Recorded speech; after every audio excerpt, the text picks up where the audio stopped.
Family, I have been getting plenty of requests about how to clean fish, and so we wanted to take this opportunity. So we'll be cleaning and cooking fish for dinner tonight, and hopefully you guys find a little edification and you're out fishing and actually keeping your catch and feeding your family as well.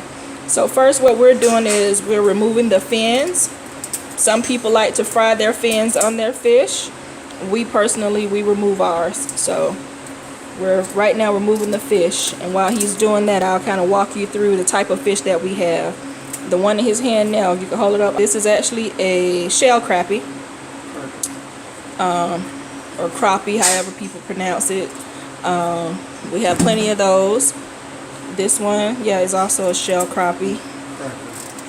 Shell crappie, depending on who's pronouncing it. Shell crappie. You have some. This looks like a spotted bass here, and this is a regular largemouth bass here.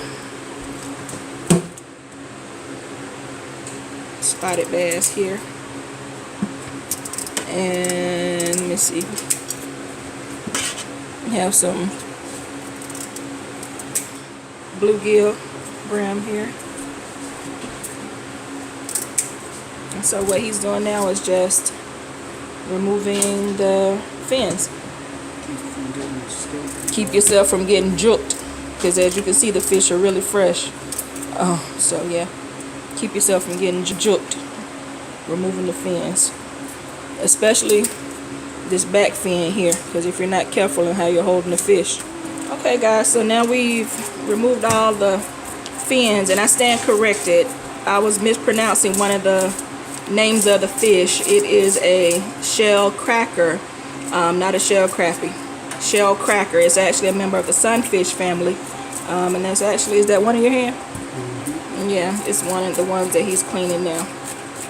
One of their distinct characteristics is that they have the small colored dot at the tip of their gill. So he's just removing all the scales now that he's removed the fins, because only clean fish is eaten up in here with scales and fins, folks. But yeah, he's just going to scrape all the scales and fins from the fish, so he's using a small knife to do so. And you actually scrape in the direction against the direction that the scales go in. So the scales run from head to tail, so you scrape from tail to head in the opposite direction, which helps to easily remove the scales.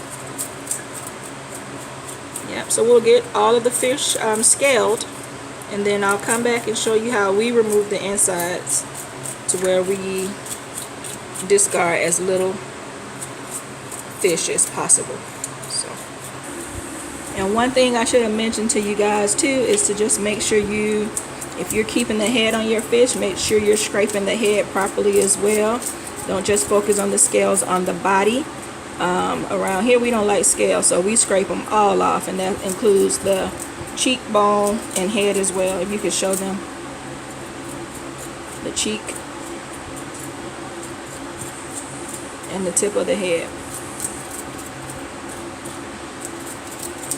But when he's done scaling, I'll come back and show you guys how we take the insides out.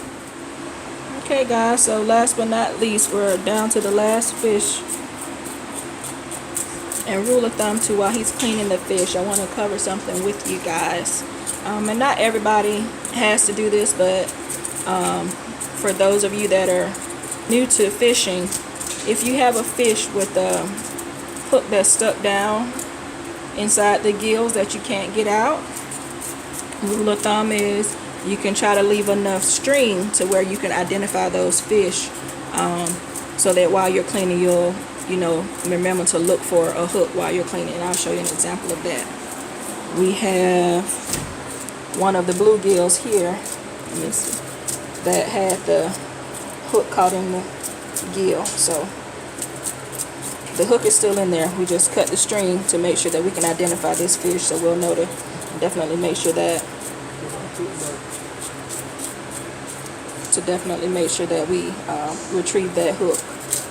from inside the fish. So just rule of thumb. It's not something that's mandatory, but for those that could be new to fishing and new to the process, that's something that'll help you mark your catch, so that when you get it home and you're cleaning it, you'll know exactly which fish to look for to retrieve your hooks out of.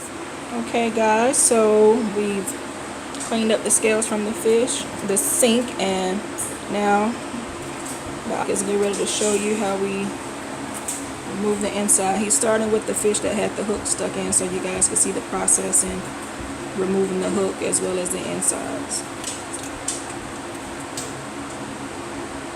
Okay, so what he did first was he put a slit from the bottom of the mouth where the gills start all the way down to, I'll come on the other side so I can see.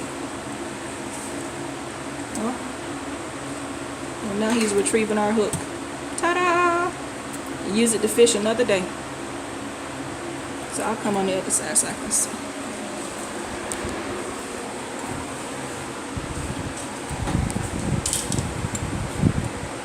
He's just removing all of the innards now.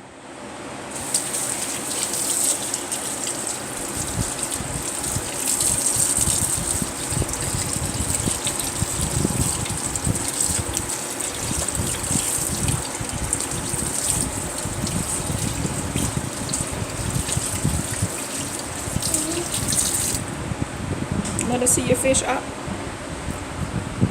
There you go. So he basically made an incision from here all the way up to the gill. Used his hand to pop them open to dig out the gill and remove the innards. And there you have it. Here we go again.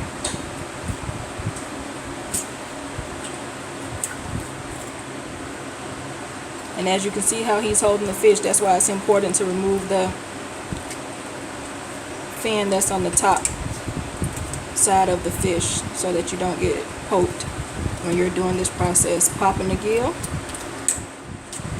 it all comes out in one chunk, and he's digging out the rest of the innards in one piece. And you'll have some people that say, oh, that's not pretty, or oh, that's not that. Well, what do you think fish look like before you get it all nice and filleted at the store?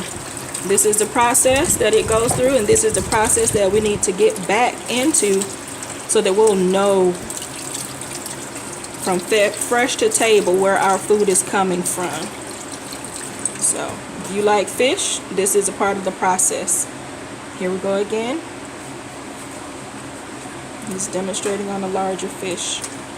All the way up and all the way down. Open. And there's a little joint that connects the bottom under the chin to the gills. And he's just opening that part up to make it easy to access the gills. Pop the gills out.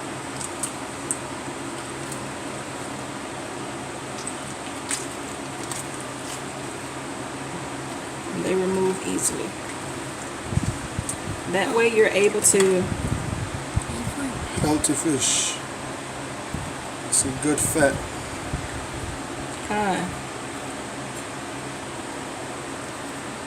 You see the good fat? He was saying that's good fat in the fish, a healthy fish.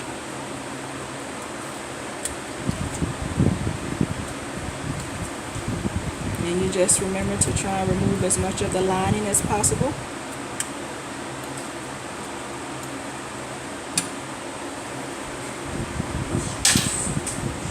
And actually, these wings, we call them wings. The wings on the fish, to me, they hold the most seasoning. So when you season your fish, those wings hold the most seasoning.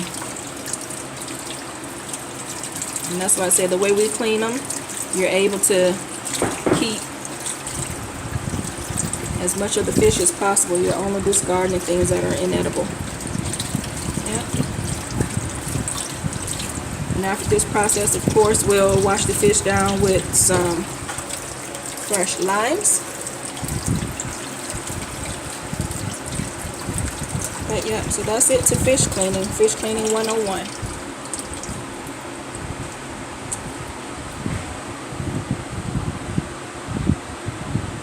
Nice healthy bass.